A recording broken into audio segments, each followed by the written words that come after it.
Bom dia, alunos. Hoje nós vamos fazer a correção dos exercícios sobre o sistema endócrino. Que nome recebe o conjunto de células que elimina no sangue determinadas substâncias que modificam o funcionamento de outras células do corpo? Letra B, glândulas endócrinas. As glândulas endócrinas são um tipo de glândula que produz alguma substância lançada no sangue. E estas substâncias muitas vezes vão produzir os seus efeitos bem longe, né? Vão agir bem longe de onde elas são lançadas, de onde elas são produzidas, né? E por isso elas são lançadas na corrente sanguínea. Que nome é dado a uma substância química produzida por células especializadas e que, através da circulação, atinge outras células do corpo, modificando seu funcionamento? Letra A, hormônio. Os hormônios são, então, essas substâncias que modificam o funcionamento de células, muitas vezes bem longe de onde elas foram produzidas. 27. Qual é a glândula endócrina localizada na base do encéfalo que armazena e libera hormônios produzidos no hipotálamo, além de produzir hormônios que controlam o funcionamento de outras glândulas? É a hipófise, letra B. A hipófise também é chamada de glândula mestra do corpo, e apesar de ser do tamanho de um grão de ervilha, ela produz vários hormônios que controlam o funcionamento de outra glândula, além de produzir hormônios próprios.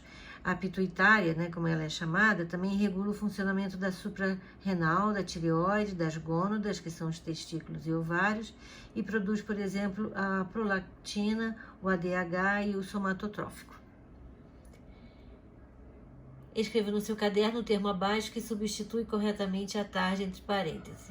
28. É um hormônio que contém iodo em sua composição e que estimula a atividade metabólica das células. É a letra E, tiroxina, que é um hormônio sintetizado pela tireoide, que contém iodo na sua composição e por isso devemos comer sal, que pela lei do Brasil o sal deve ser iodado, para que a produção desse hormônio não seja prejudicada.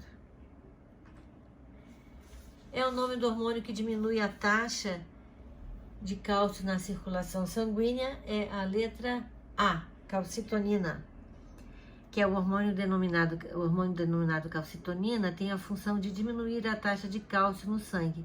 Ele é produzido pela tireoide e age nos rins, aumentando a excreção de urina e cálcio.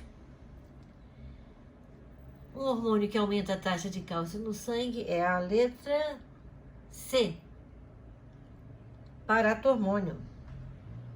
O paratormônio é produzido pelas paratireoides e atua estimulando a captação de cálcio para o meio extracelular, aumentando a concentração no sangue. Então, concluímos que o controle de cálcio no sangue se dá da seguinte forma: a diminuição da concentração de cálcio no sangue estimula as glândulas paratireoides a secretar o paratormônio. Esse hormônio atua sobre os ossos, provocando a liberação de cálcio, sobre o intestino, aumentando a absorção de cálcio dos alimentos, sobre os rins, aumentando a reabsorção de cálcio contido na urina inicial. E essas ações conjuntas levam ao aumento do nível de cálcio no sangue. Aí, o aumento da concentração de cálcio no sangue estimula a tireoide a secretar calcitonina, que tem um efeito contrário, pois aumenta a deposição de cálcio nos ossos, reduz a absorção de cálcio pelo intestino e diminui a reabsorção de cálcio pelos túbulos renais, o que diminui o nível de cálcio no sangue. Um hormônio que atua diminuindo a concentração de açúcar no sangue é a letra E. Insulina. A insulina, que é produzida pelo pâncreas, diminui a concentração de açúcar no sangue, permitindo que esse açúcar entre nas células e seja utilizado na respiração celular. 32 é uma deficiência de hormônios iodados, devido à qual a pessoa tende a ser pouco ativa, a engordar e apresentar a pele fria e ressecada. 32 é a letra D, que é hipotiroidismo. O hipotiroidismo, que é a diminuição da produção dos hormônios tireoidianos, causa diversos sintomas, como aumento do peso, pele fria e ressecada, e também o crescimento dessa glândula que caracteriza o bócio carencial. 33. Um sintoma de pontinhos é a elevação da taxa de glicose no sangue das pessoas. É a letra A, diabetes mellitus, que é uma enfermidade em que a pessoa apresenta elevada taxa de glicose no sangue a ponto de eliminar açúcar na urina. Um outro sintoma é que essa pessoa urina muito, pois a alta quantidade de açúcar no filtrado glomerular causa diminuição na reabsorção de água pelos túbulos renais. 34. O pontinhos resulta da hiperatividade de uma glândula localizada na região do pescoço e se caracteriza por um aumento generalizado da atividade corporal que torna a pessoa magra, agitada e com grande apetite. A letra A, o número 34 é a letra C, que é o caso de hipertiroidismo, que a pessoa produz hormônio em excesso, a temperatura corporal se eleva, ocorre sudorese intensa, perda de peso, irritabilidade e aumento da pressão. Também pode causar exoftalmia, que é o caso dos olhos saltados das órbitas, e também o bócio exoftálmico. 35. Um hormônio que atua aumentando a concentração de açúcar no sangue é o glucagon. Ele também é produzido pelo pâncreas e tem a função contrária da insulina, isso é, ele aumenta a concentração de açúcar no sangue. A ação desses dois hormônios, glucagon e insulina, é antagônica. Por exemplo, quando nos alimentamos, a taxa de açúcar no sangue fica alta. Aí guardamos sob a forma de glicogênio no fígado, para que quando a gente ficar num período de jejum, temos um estoque de energia. Aí quando realizamos algum esforço muscular, o glicogênio é quebrado e originando moléculas de glicose, que são usadas como combustível na respiração celular.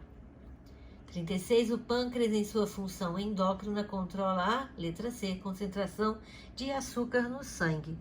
O pâncreas, que é uma glândula mista, por exemplo, na sua função endócrina,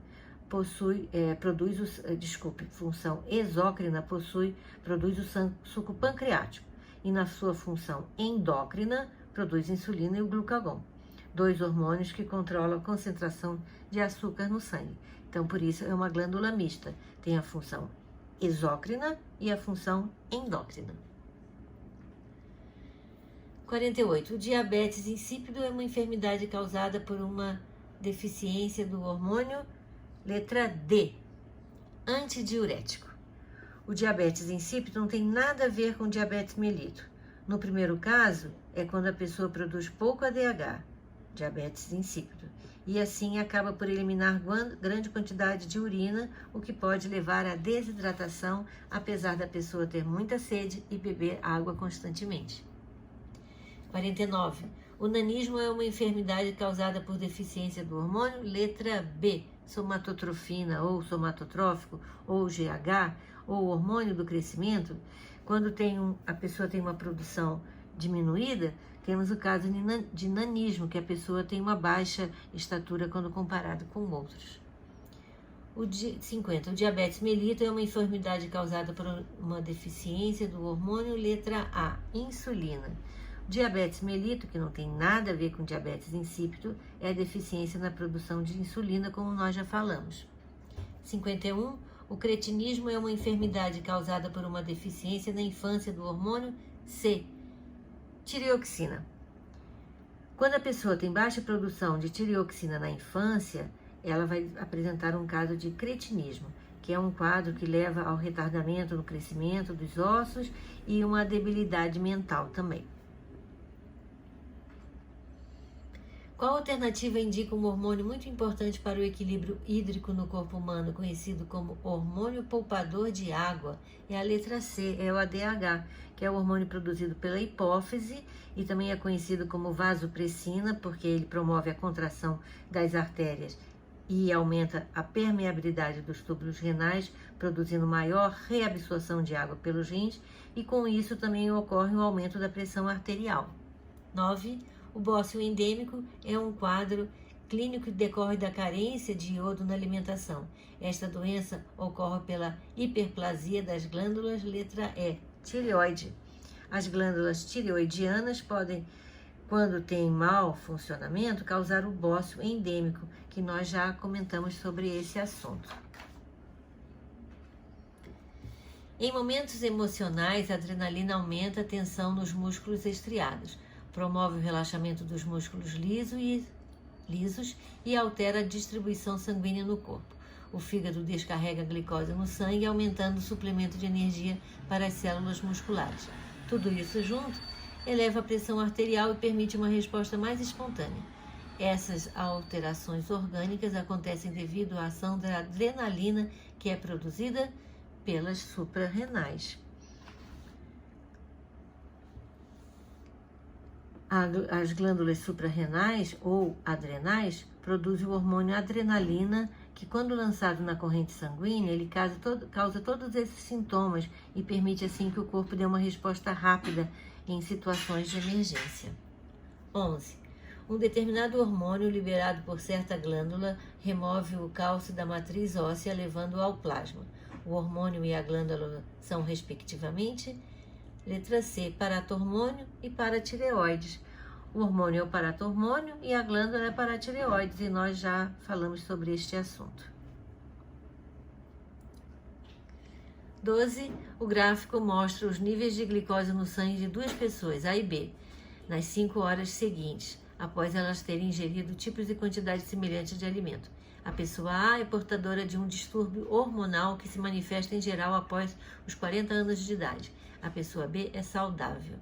Qual das alternativas indica o hormônio alterado e a glândula produtora desse hormônio? O hormônio é a insulina e a glândula é o pâncreas. O distúrbio certamente é o diabetes mellitus tipo 2 ou tardio, que neste quadro a pessoa apresenta níveis praticamente normais de insulina no sangue, mas sofre redução no número de receptores de insulina nas membranas das células musculares e células adiposas. E com isso, diminui a capacidade dessas células de absorver glicose do sangue. O diabetes insípido e o diabetes mellitus são doenças que caracterizam deficiência funcional das seguintes glândulas do sistema endócrino: tireoide e suprarrenais. A porção da neurohipófise, quando trabalha mal, causa diabetes insípido. E a diabetes mellitus é quando se tem um mau funcionamento do pâncreas, que nós já falamos sobre este assunto também. Nos experimentos, os pesquisadores suíços mostraram que numa transação financeira, usando um spray nasal com ocitocina em um grupo de investidores, estes passaram a confiar mais nos gerentes, ao contrário daqueles que receberam uma substância inócua. Este hormônio está ligado à criação de elos sociais e à regulação de atividade cerebral, entre outros. Mas ninguém sabia que ele participava de forma tão ativa num processo como a confiança. Em relação à ocitocina, é incorreto afirmar que ela promove diretamente a manutenção do folículo ovariano. Isso ela não faz. Ela acelera as contrações uterinas que levam ao parto, sim, ela facilita o parto normal. Ela é secretada pela neurohipófise, ela atua na contração da musculatura lisa das glândulas mamárias, facilitando então a expulsão do leite durante a amamentação, né? E ela pode ser liberada pelo estímulo de sucção do peito da mãe pelo bebê. Quanto mais o bebê suga, mais o leite vai ser eliminado. Então, a 14 é a letra B, ocitocina, que não atua nos ovários e nem na maturação do folículo ovariano. A homeostase em animais é mantida por dois sistemas de controle, o neural e o endócrino. Os hormônios exercem efeitos impressionantes nos processos da reprodução, de desenvolvimento e metabólicos. A hipófise é uma glândula endócrina dividida em dois lobos, adenohipófise e neurohipófise, e produz uma série de hormônios que modulam outras glândulas, entre elas a tireoide. O hormônio TSH, produzido pela adenohipófise, estimula a tireoide, modulando a secreção dos hormônios T4 e T3, e por meio de um refinado mecanismo de controle recíproco, conhecido como retroalimentação. Entre as alternativas a seguir, qual descreve adequadamente a complementação das lacunas acima? É a letra B. O TSH, que é produzido pela adenohipófise, age sobre a tireoide, produzindo T4 e T3. A retroalimentação, que também é conhecida como feedback, é o efeito retroativo ou informação que o emissor obtém da reação do receptor à sua mensagem e que serve para avaliar os resultados da transmissão ou até mesmo dar uma resposta. O feedback pode ser positivo, o que ocorre em menor quantidade quando comparado ao mecanismo de feedback negativo. O feedback negativo garante uma mudança contrária em relação à alteração inicial, isto é, produz respostas que produzem o estímulo inicial. Um exemplo é a regulação de glicose no sangue. O feedback positivo garante o aumento do estímulo que causa o desequilíbrio, reforçando-o. Um exemplo é a produção de ocitocina durante o parto.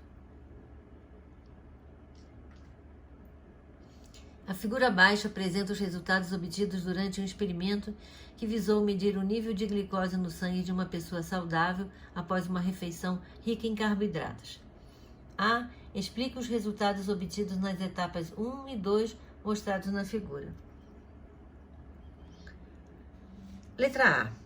Quando nós nos alimentamos, isto é, na etapa 1, o nível de glicose no sangue aumenta.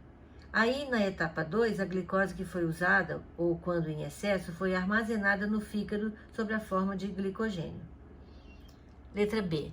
Sabendo-se que a pessoa só foi se alimentar novamente após 7 horas do início do experimento, explique por que na etapa 3 o nível de glicose no sangue se manteve constante e em dosagens consideradas normais. Quando nós ficamos em jejum por algumas horas, na etapa 3, a glicose que estava estocada no fígado sob a forma de glicogênio, volta ao sangue pela ação do glucagon.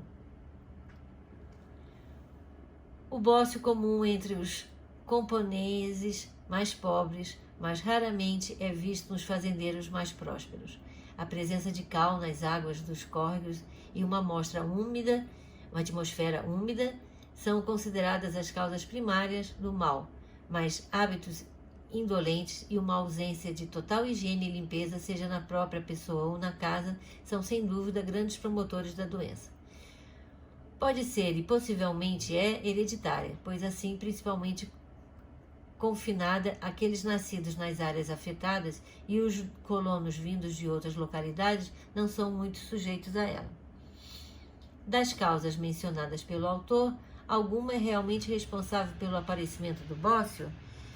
Causas do bócio: deficiência de iodo na alimentação, pode ser genético, também pode ser causada por infecção na tireoide, por nódulos nessa glândula e excesso na produção de TSH.